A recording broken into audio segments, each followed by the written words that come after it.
return of the space cowboy into planetary goodbye song. Say you're the space of Jiba, oh you and I go deeper. Maybe I have to get high to get by. This is the return of the space cowboy into planetary goodbye song. Avvocato Sepio, benvenuto a Ci Vediamo a Via Veneta. Grazie per l'invito.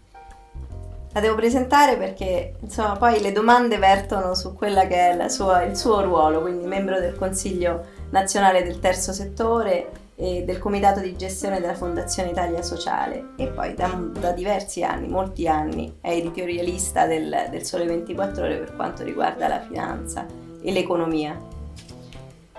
Ecco, proprio per la riforma del terzo settore lei è uno degli estensori della riforma, quindi chi più di lei può dirci a che punto siamo con la riforma del con terzo settore, che è un grande cantiere fatto, un cantiere che è iniziato nel 2016 con una riforma epocale in qualche modo, perché tocca una parte sensibile del paese che però è la parte operativa, lavora in silenzio, però nello stesso tempo produce tantissimi risultati. Parliamo di circa, dai dati Istat, a disposizione di circa 350.000 enti, 5 milioni e mezzo di volontari, quasi 1 milione di lavoratori, sono circa più di 800.000 lavoratori.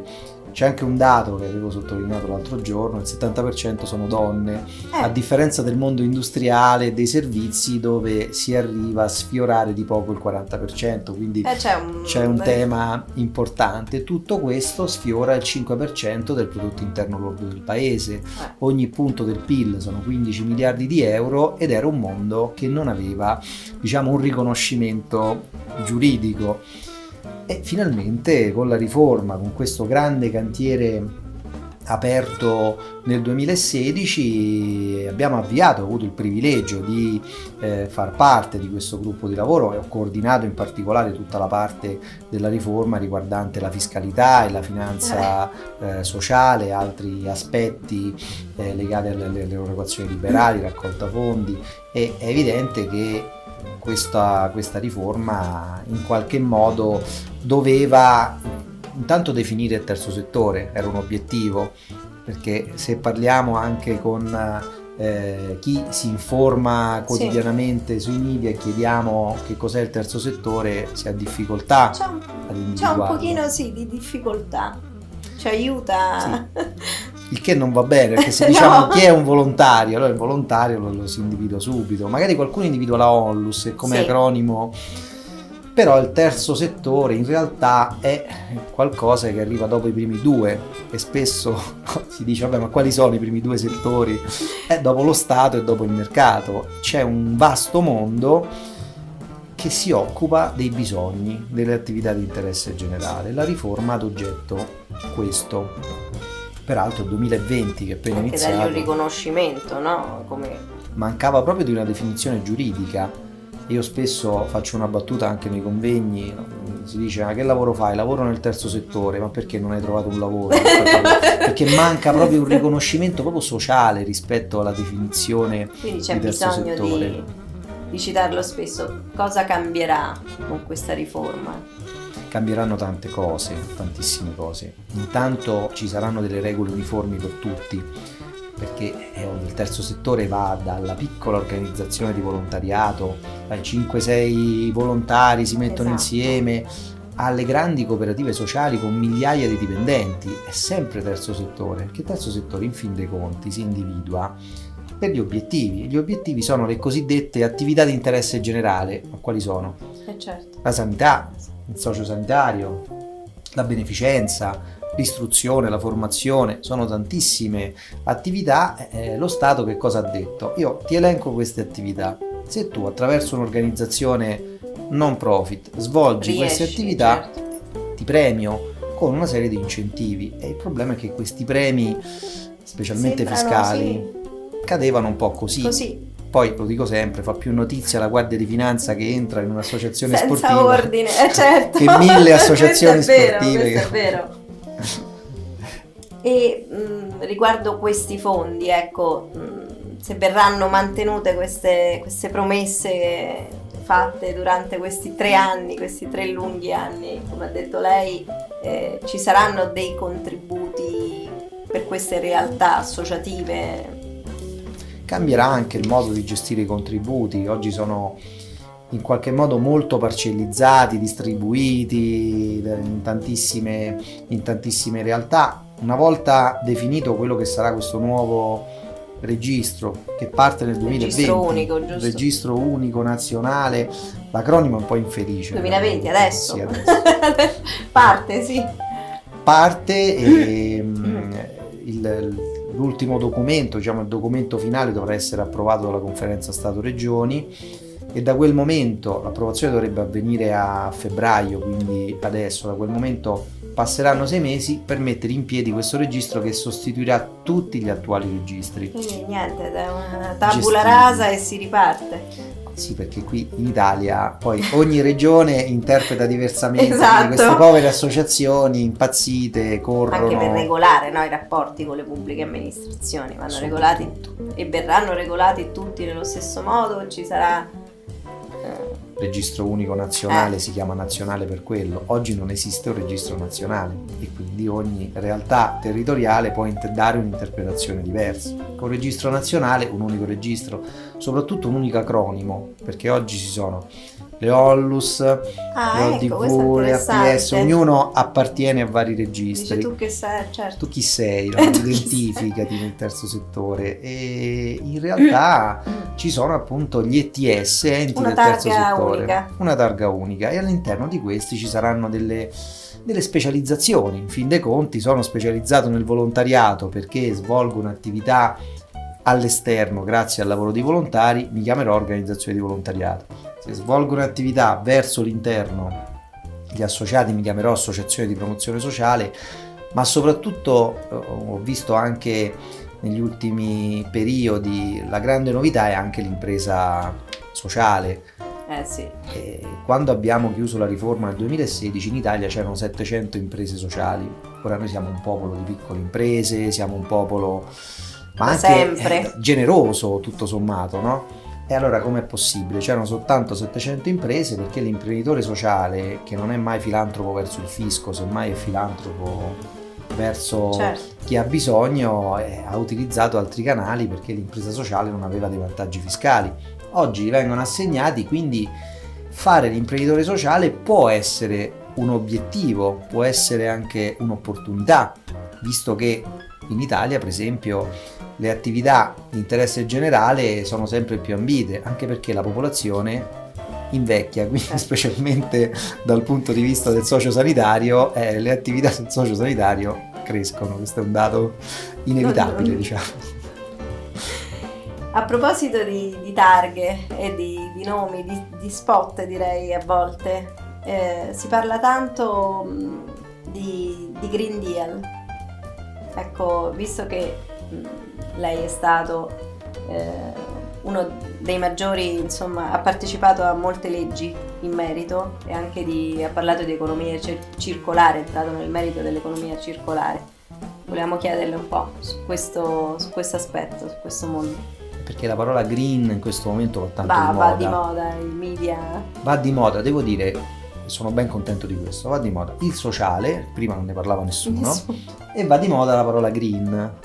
E il Green dopo Act, Greta. Esatto, dopo Greta. Dopo Greta. C'è stato un effetto sul modello culturale. Perché positivo, negativo? Ma positivo, il 93% degli europei pensa che abbiamo realmente un problema ambientale e ritiene che si debba intervenire immediatamente sul tema ambientale.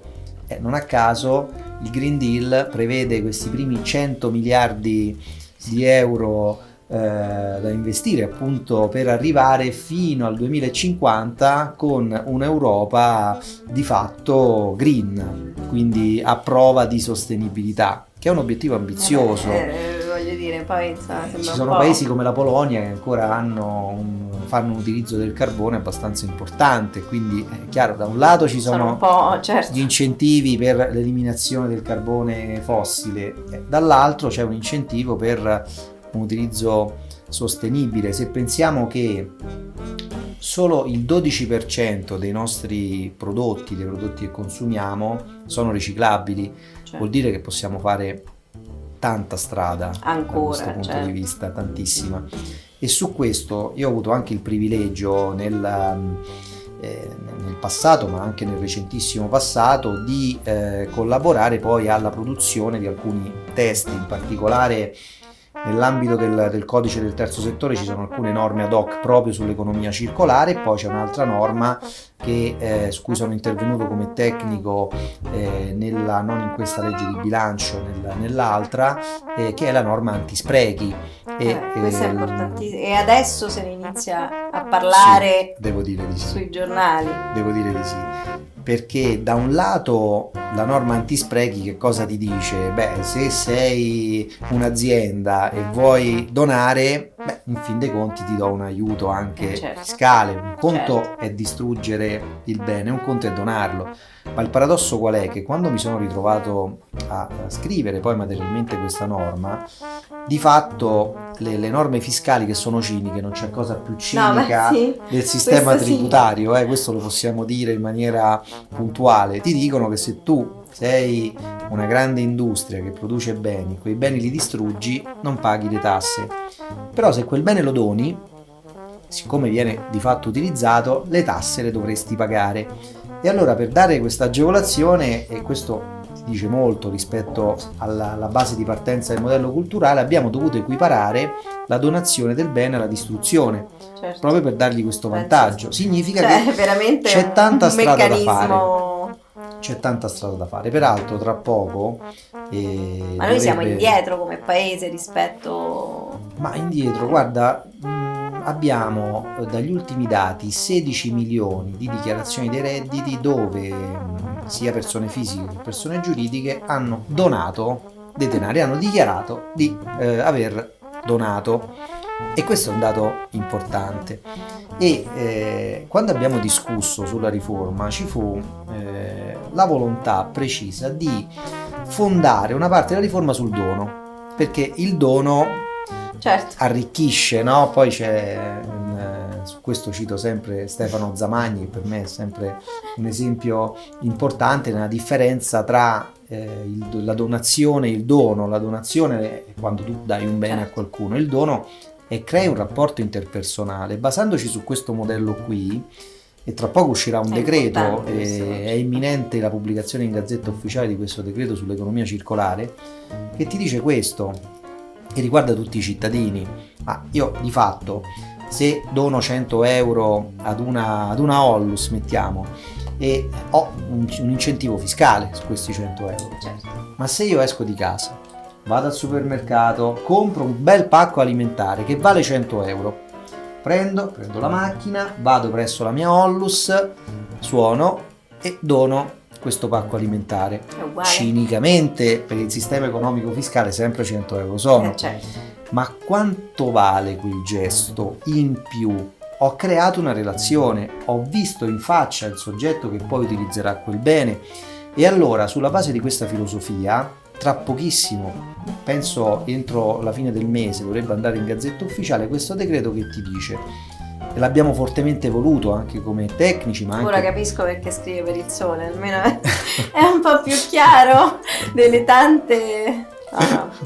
abbiamo detto, ma se tu doni è come se avessi donato 100 euro, ti facciamo il calcolo di questo pacco alimentare. Un respiro di sollievo ma per tanti. Sì, ma quante volte in casa quindi c'è una semplificazione un pochino di questi rapporti, no? La semplificazione c'è. È pure vero che tutto questo mondo del terzo settore, delle donazioni, va educato da un lato, perché ci vuole tanta formazione, perché gestire un ente, gestire il volontariato implica delle responsabilità. Perché ci stanno tante anche queste associazioni che germogliano dal nulla. Alcune sono basate su tanta buona volontà, però poi quando crescono, caspita, bisogna in qualche modo... peso. Sì, una grande responsabilità. Però sono parte integrante ormai della società, del tessuto sociale. Quindi. Assolutamente.